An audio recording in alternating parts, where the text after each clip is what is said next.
Hey there, it's Anissa. I'm an Adobe ACP and I'm helping out in the community forums for Rush.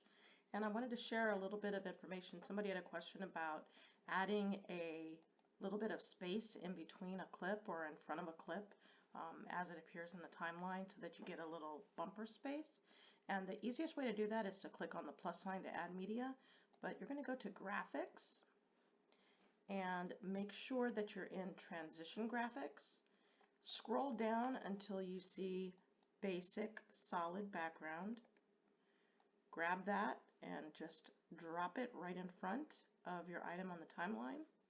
Then you can close that transition graphic, and when you move your playhead back, you should see that giant block in there. And from there you can actually use on the right hand side of your menu, the graphics menu, to expand it out.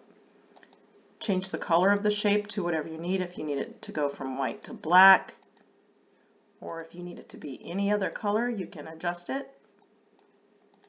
You can also add an outline.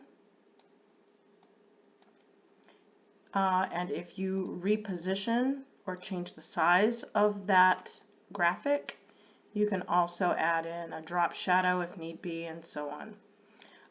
In addition to being able to resize it just from clicking on it in the preview window, you can also use the transform and get a specific numerical amount.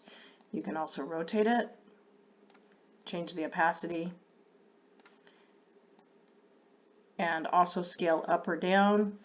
And then you have the ability to crop up or down, although keep in mind that, as you can see with a rotation, that changes how that works. So hope that helps. Have fun.